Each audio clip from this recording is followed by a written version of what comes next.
Ал енді интерференция құбылысын қарастырайық. Интерференция дегеніміз ол екі немесе одан да көп когерентті толқындардың қабаттасуы нәтижесінде әлсіреуі немесе күшеюін айтамыз. Және осы құбылыс біз күнделікті өмірде көреміз. Мысалы, бізде бензин төгіліп тұрса және оған жарық түссе, оның үстінде біз түрлі түсті жолақтарды көреміз. Немесе дискіге қандай да бір жарық түссе, сол жерде де біз түрлі түстерді көретін боламыз. Ал біз бүгін жұқа қабықшаларында интерференцияны қарастыратын боламыз.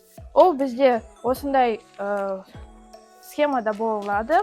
Бізде жарық түседі сол қабықшаға, содан кейін үстінен ол шағылады және астынан ол бізде шағылады.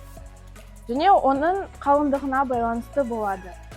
Мысалы, осы бізде сабынды суда, сабынды көпіршікте, оның әрбір нүктесінде әртүрлі қалыңдығы болады.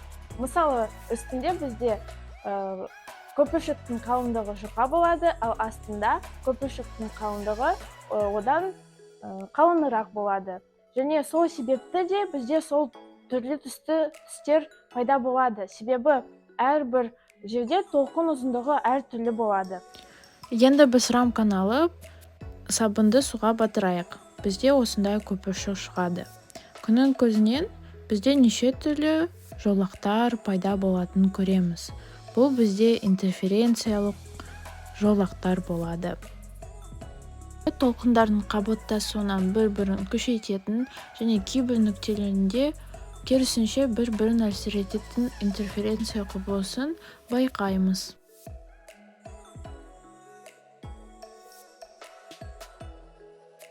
Мысалы, егер бізде қалың болса, ол бізде қызыл спектрде болады. Ал үстінде ол бізде көгілдір спектрде болады. Біраз уақыттан кейін сол көпіршік бізде жойылып қалады, себебі сол жұқа болғандықтан, көпіршік жұқа болғандықтан. Енді қорытындылай келе, біз бүгін екі құбылысты қарастырдық.